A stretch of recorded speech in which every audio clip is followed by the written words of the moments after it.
Hi, Geeks and Gamers. Matt Lemke. We're at my Origins Game Fair in Columbus, Ohio. You're here.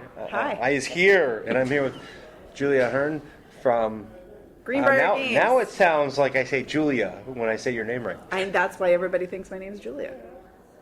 How strange. It's so weird. For those of you that aren't familiar with Greenbrier Games, they have the hit smash game called Zpocalypse and 1, 2, 3, 4 expansions, technically. I mean, I've lost count. Two were kickstarted, and then there's Z Master. There's Z Master, there's Z Emergency, there's the Alpha and Beta decks that have the squads, the military squads. I didn't even know about tactics. those.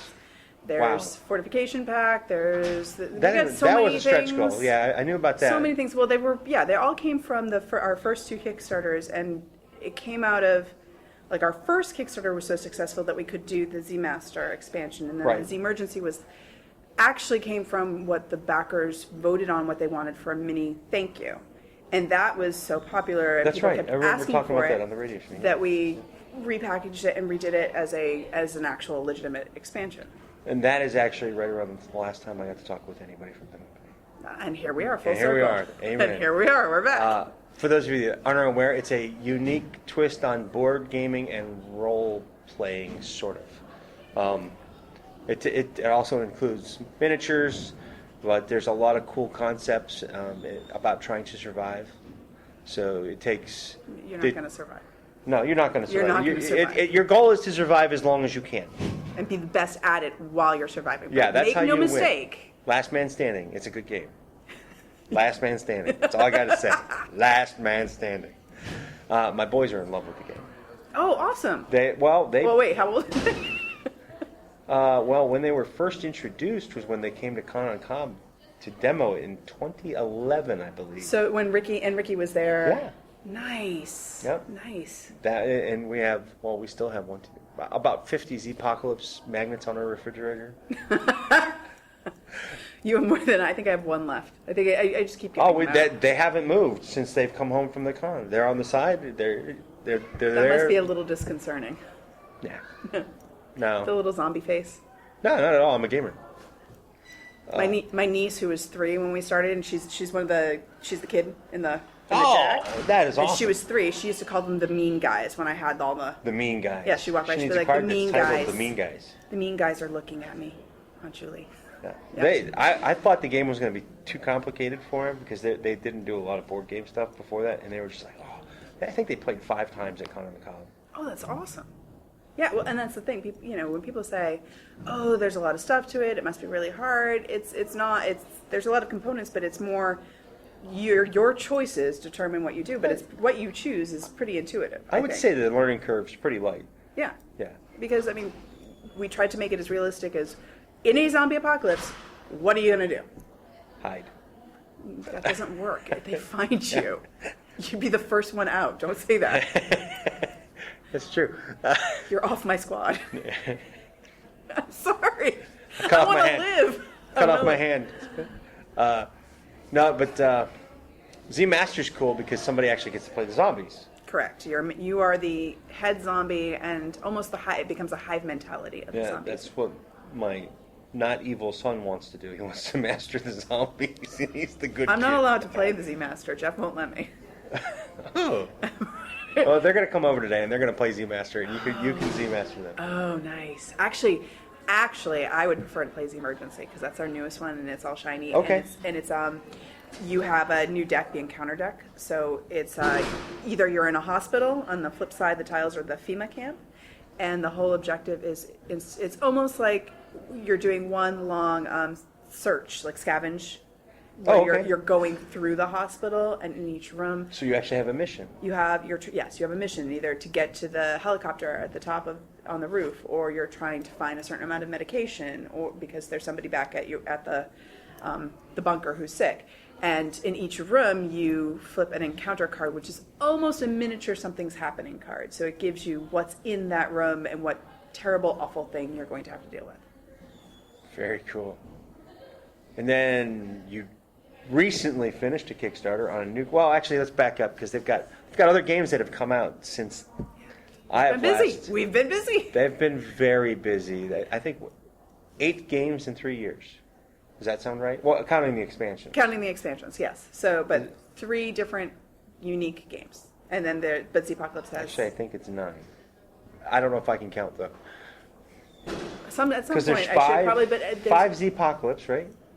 You keep changing the numbers. I don't even know. I do, because I keep seeing different boxes in my head. See, I'm visual. I could stop and stare at a wall and that's count okay. it, but that would be very boring. But they have accomplished a great deal in 3 years. Yeah. I might note that Trying. they still have full-time jobs. We all do. We all do. Let's see. There's Hull Breach, which there's 2 boxes, so I'm guessing one of those is an expansion.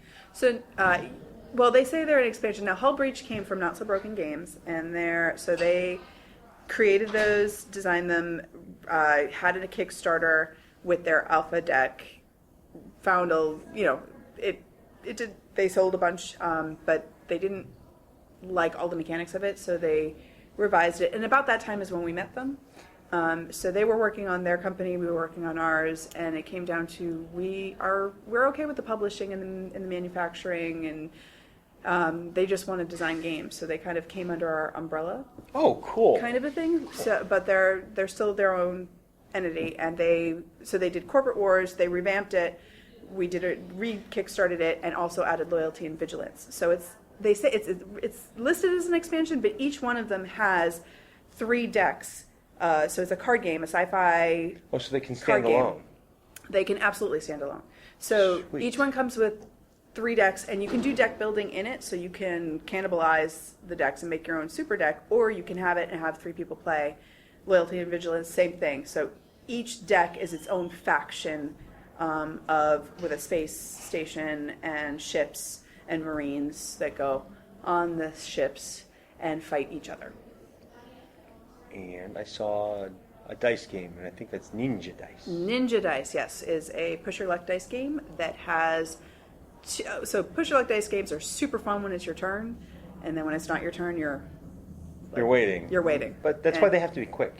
Right. But in this one, everybody rolls every turn. So while the main person is a ninja trying to infiltrate a house, the other ninjas are rolling to attack each other or the person who's trying to infiltrate the house, so that you never just sit there and wait. Everybody rolls every roll. Among the ninjas. Yeah, everybody's saying, like ninjas are sneaky. But they're not samurai. They have a code which makes them honorable. They have a code. But So they're do assassins, pirates. People. They're assassins. They will Pirates stab have you a in the back. code. There's you gotta put it in perspective. They're not samurai. They're not falling on the sword. They're there to do their job and preferably not get caught. Yes. So you're all rolling to try. So you're stealing each other's money. Somebody's infiltrating a house, and then also it's not just that. It's the orientation of where the dice land.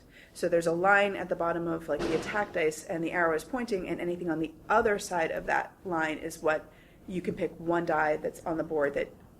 So if your die is here and mine is here and it's facing towards you, now I can steal your money. If it's facing off in this direction, I don't know what I shot at, but I thought somebody was coming up behind me or something. I don't know. That's what happens. So that it's we tried to get that when you're watching the ninja movies and there's a lot of wacky hilarity going on and the overdubbing and everything, kind of like slapstick feel to it as well. Very cool. Now the Kickstarter that just finished. Have you seen? I saw a little bit of it, and that's it, just a little bit. So I don't know anything about it, really. Really? Okay. So we... So fast, so many things. Yes, it's... My whole life for the last 2 years. So you are a pilot in a massive steam Titan, which is a mech. And so it has components of almost a resource management game with that kind of Euro feel, but also a miniatures game. And what you're doing is you're piloting in a battle against another massive steam Titan. So it's either 2 players, or you can have 3 players where it's 2-on-1, or a 4-player game where it's 2-on-2, where you partner up with another steam Titan. And so it's war. It's a battle. And you also have infantry, and you have mobilized cannons, where you're trying to basically you're trying to blow up one of the other Something's going to blow up. However, this is all new technology. It's a steampunk theme, so it's all very new technology for the time period. And you could just as likely blow yourself up if you're not managing your resources wisely. I like these games. Things will blow up in that game. The whole point of the game is something's going to blow up. So if you like smashing things and making things go boom, it's the game for you. it really is.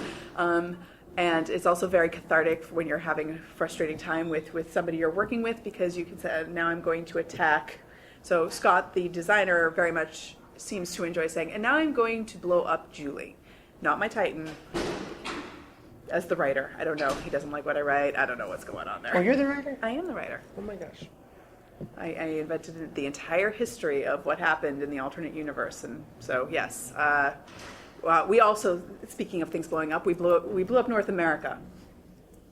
North America. Well, that's a unique twist to an American It is. So game you're company. on the European front, and it's almost They're like targeting Europe, people. No, Europe is fighting each other. I meant for your game strategy. Your marketing. We're targeting Europe. Yes. Yes, we love the Europeans. Actually, we do. They seem to like our games, so. They Good like stuff. they like tabletop games a lot. And they do. They know a lot about it, so They've been doing it a long time. they have. So what's next? There's a lot, and I'm not sure what's actually Lot. She doesn't know what she's allowed to talk about. I don't know. I don't know what's coming up next, but here, I can give you... Okay, let's go with Zpocalypse. Is there another expansion in the near future? We have been discussing doing another expansion. And I can say that most people are saying that they're getting tired of the Something's Happening event cards and want new Something's Happening event cards, and potentially That new makes sense. searching, and so new scenarios is really what they're looking for. So I think it's going to focus on that.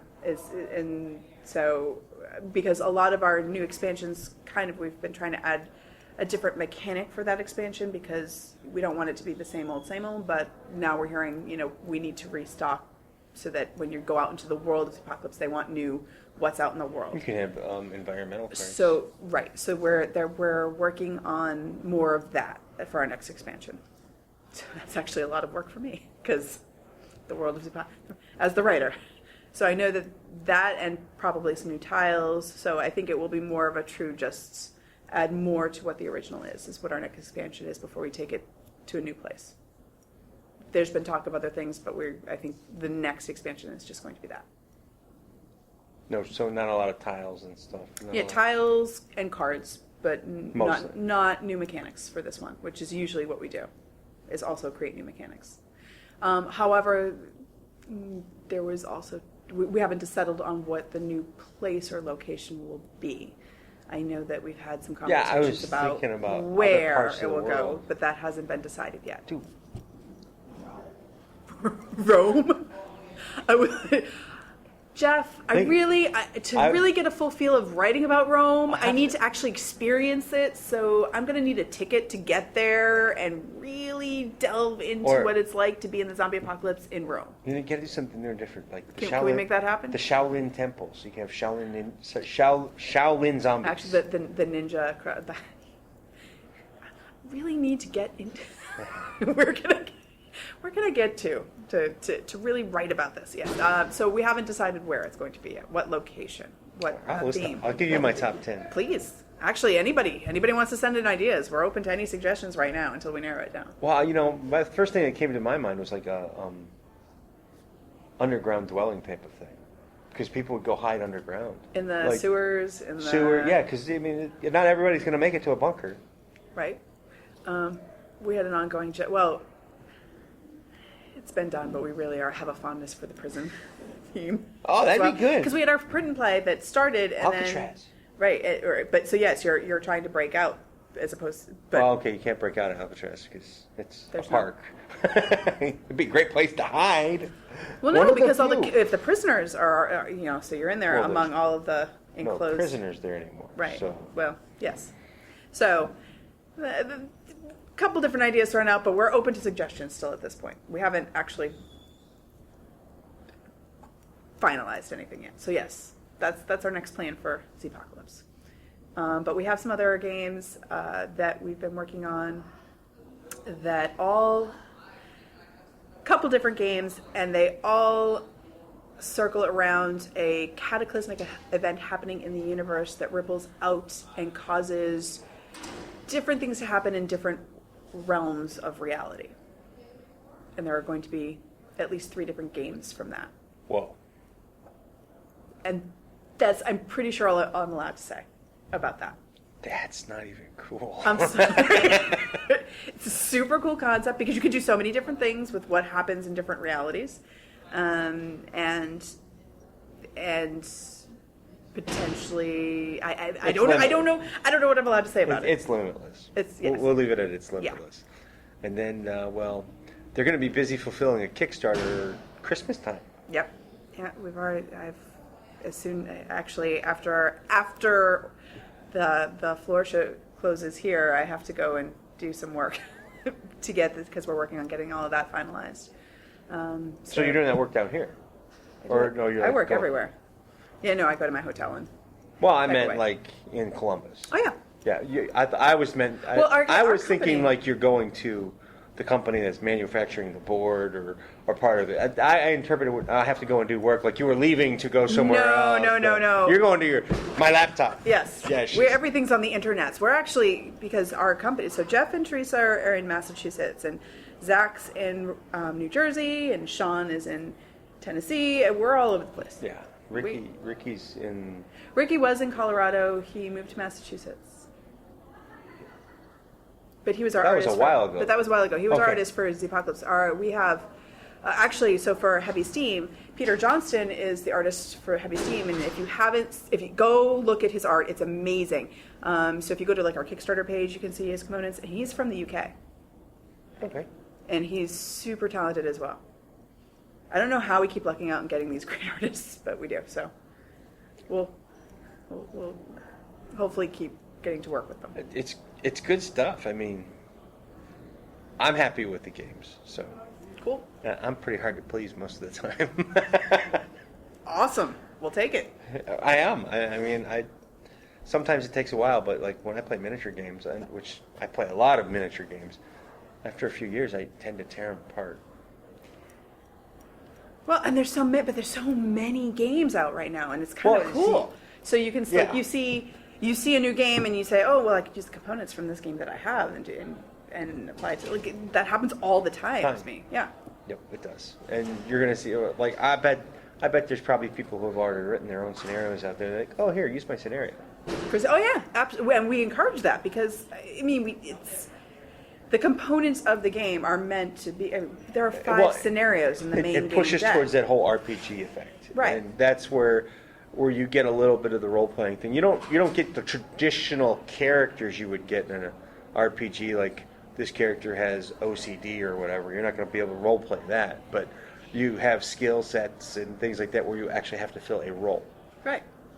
No personality with the role necessarily. You can do that, and I encourage it because I know that's what my boys did at Con on the Cob. Fantastic. No, because that is very much what we're looking for, and we're looking for people to use our components and say, look at this cool thing that we did. And actually, Scott, who did the Heavy Steam design, has come up with some concepts as well that hopefully down the road we'll get to use that are kind of that took some of the components of the Zpocalypse and put it in a different scenario, and so it's still in the realm of Zpocalypse. So he's been working on things. I know I've seen other people who have just posted to our forums or on our website, and we love that. We love that people are doing it. It's That's a good nothing thing. is sacred. Nothing is sacred. Where that's the whole Well, point. it's good.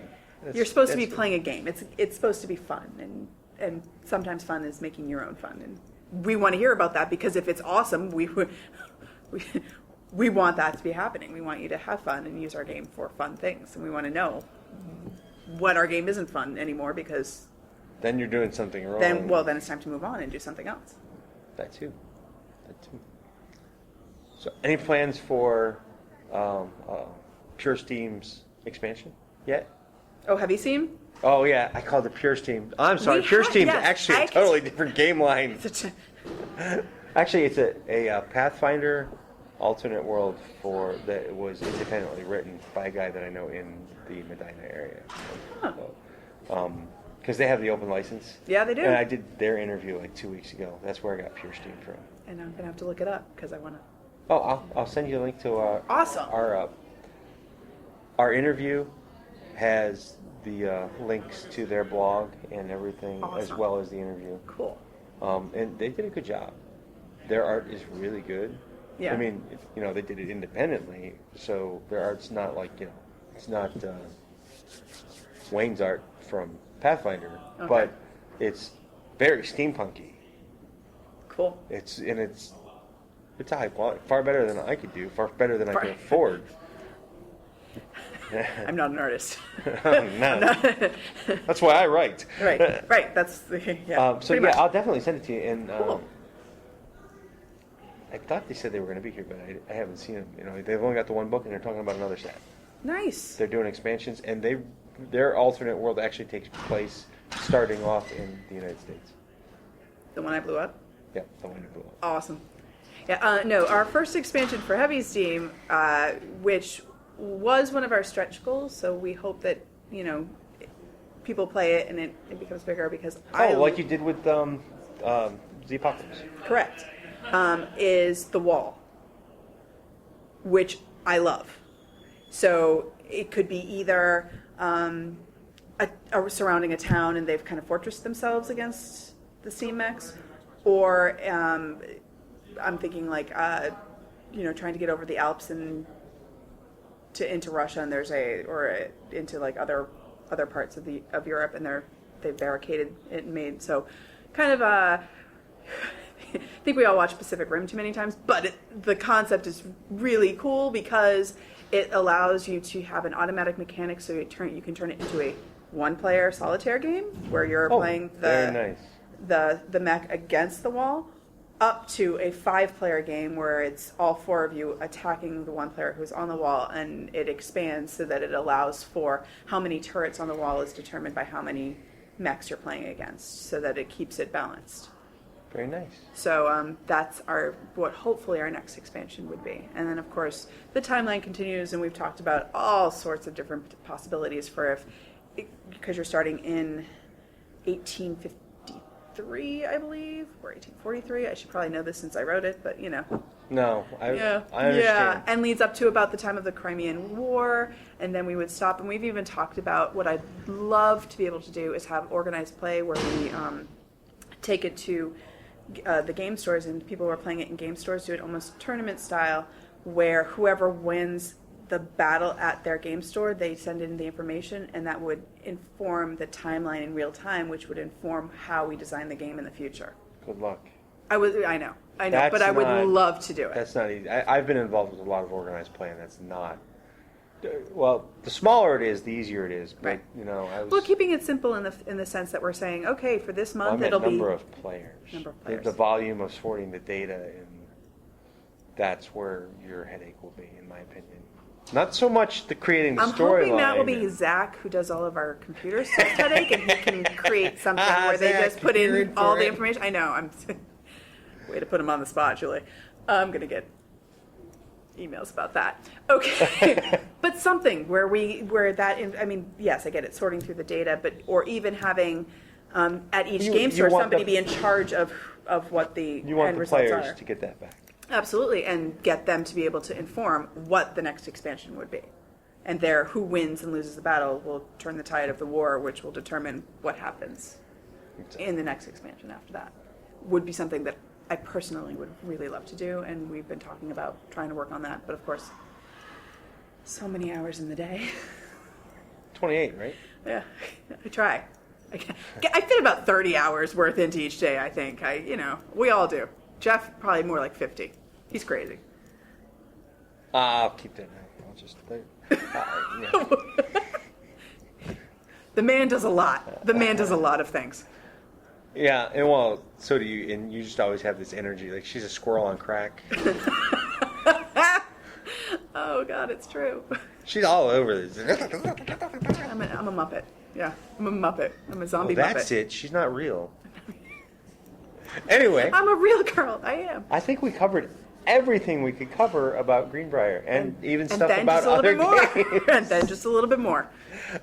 So thanks for watching, guys. Hope you enjoyed it. We're at Origins Game Fair, and I hope you see this while we're here, but my internet... And come by and see us. Yeah. Booth number... It's in the She doesn't 600 know. aisle next to Forge Foam. 600. Yeah, it's actually right up front. It's right up front in the 600 aisle. Walk up, you see the foam weapons, play with them, and then come right next door to us afterwards. That's right. Thank you. Have a good day. Bye. Thank you.